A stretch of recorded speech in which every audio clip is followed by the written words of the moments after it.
Hello all, I'm Dr. Pravas Sanyanbal. In today's class, we'll discuss about the properties of countable and uncountable sets. Okay, so we have already discussed so many examples of countable and uncountable sets in the previous classes. How to prove that some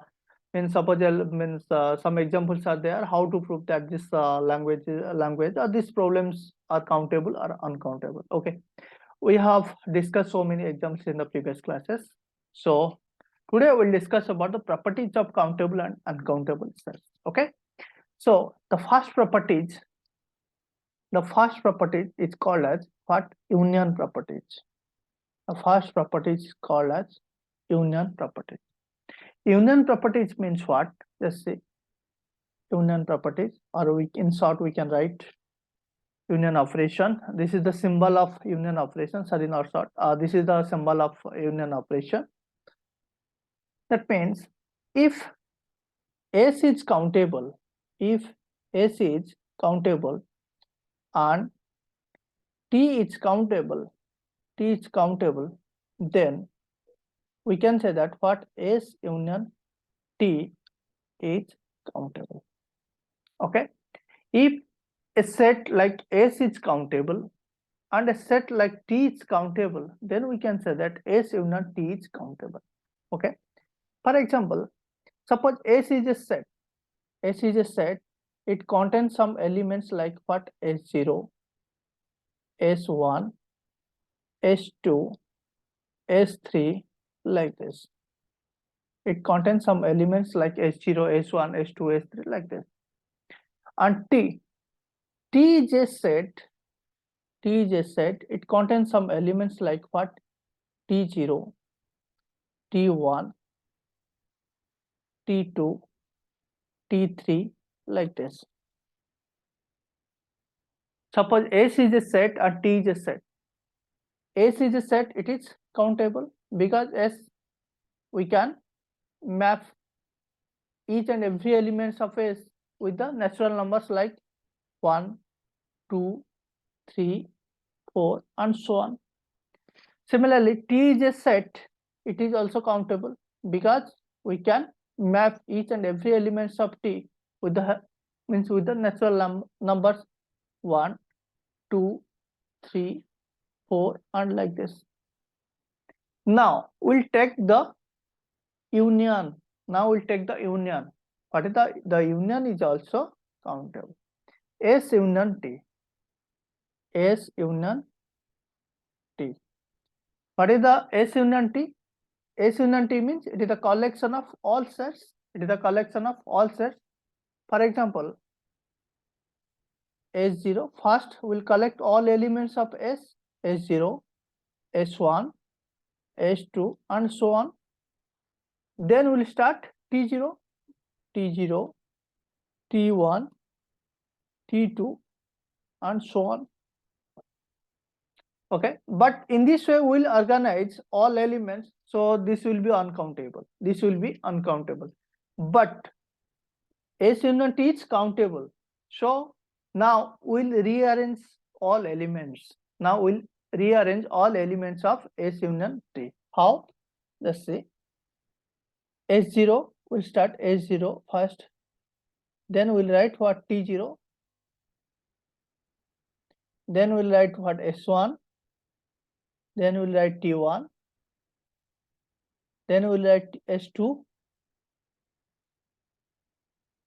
Then we'll write T2 and so on.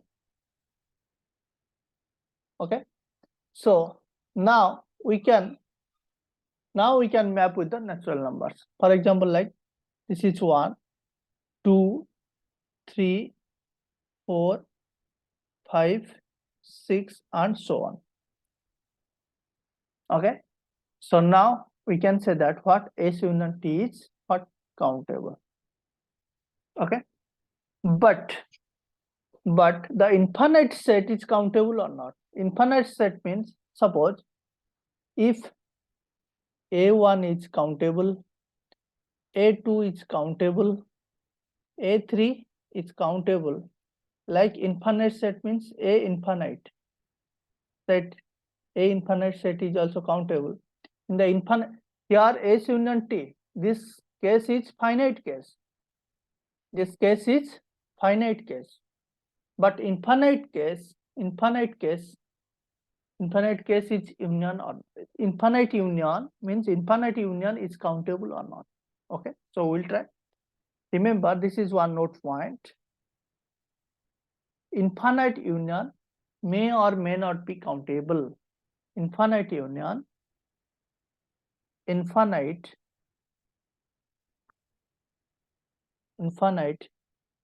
union may or may not be countable. How? Or we can write infinite union need not be countable. How? How is it possible?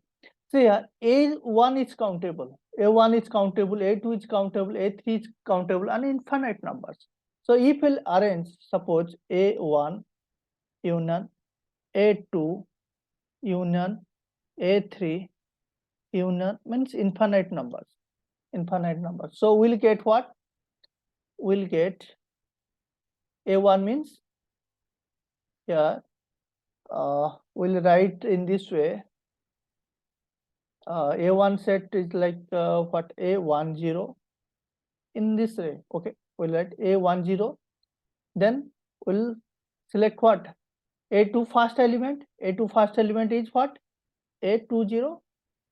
A3 first element A30, and so on. Then we'll collect similarly A1 second element A11, A21, A31. Okay, then similarly we'll collect A12, A22, A32, like this. We'll collect all elements. Okay, so it means it's infinite union. It is also uncountable because we cannot map. This set, means all elements of this set, we cannot map with natural number. It's never possible. Okay, so infinite union may or may not be countable. So one more important point.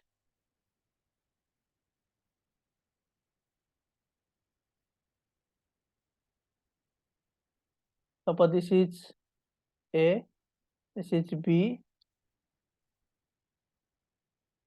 this is A union B.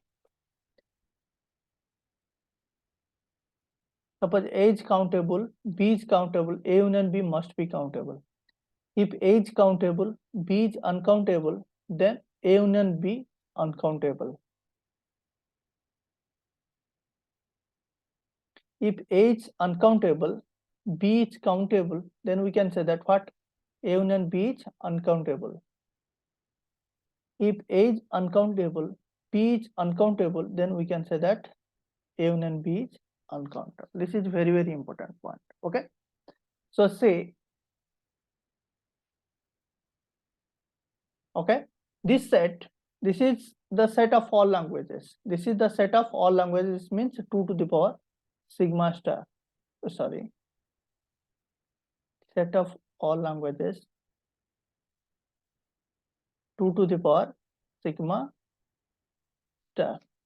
Okay, suppose this languages are this part means this side. Okay, this part is Arial language. This part is Arial means, and this part is not Arial language. Set of all Arial languages are always countable, but not Arial means this is uncountable.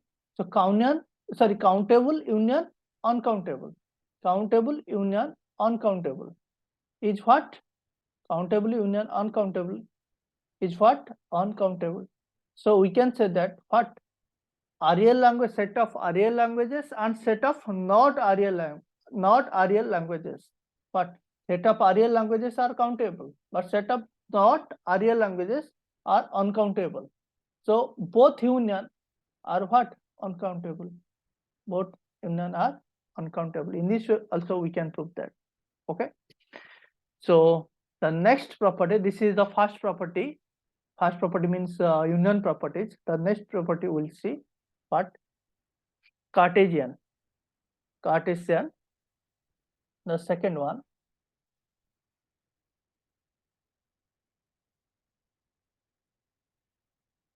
Cartesian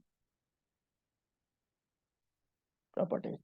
Okay, suppose if x is countable, x is countable, y is countable, we can write A and B form. Let's write A and B form. Otherwise, we'll see the approach. A is countable, B is countable. Then we'll take the cross product. Cartesian means cross product. Then A cross B is countable. Then A cross B is also countable. How to prove that?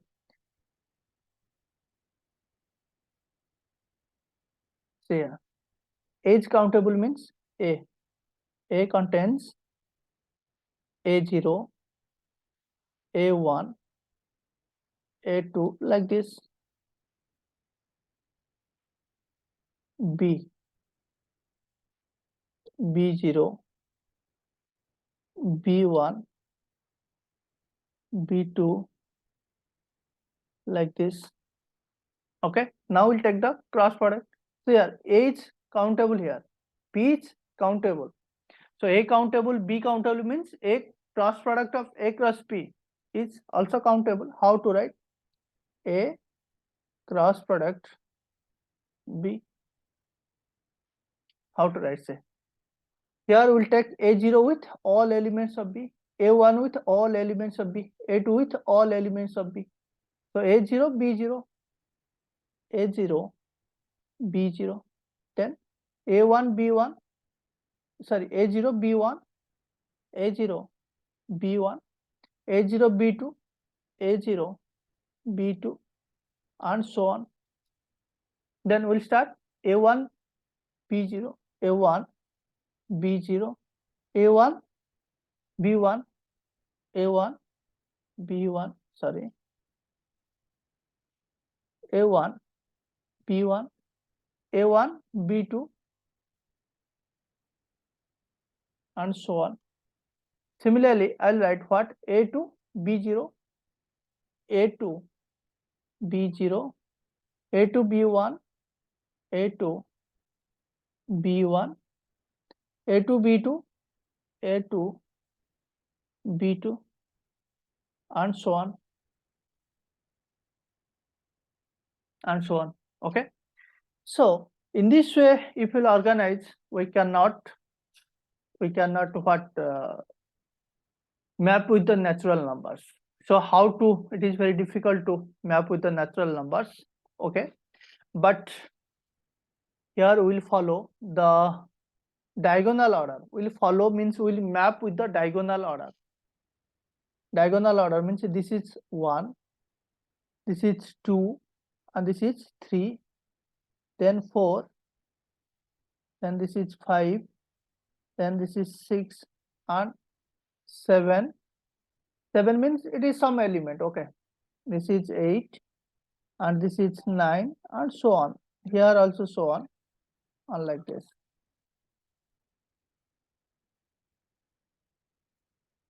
Okay, so in this way we can also map each and every elements of A cross B. Okay, so A cross B is also countable. Okay, so now similarly we'll see if A cross B means this is what? Finite number. This is finite number. The infinite set,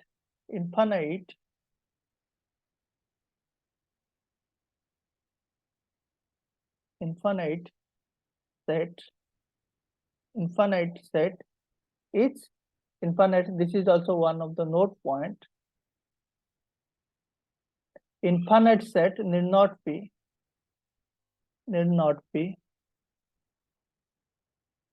countable. Infinite set need not be countable. Infinite set need not be countable means infinite set of Cartesian product. Infinite set of what we can write? Cartesian product need not be countable. Means for example, A1 cross A2 cross A3 cross,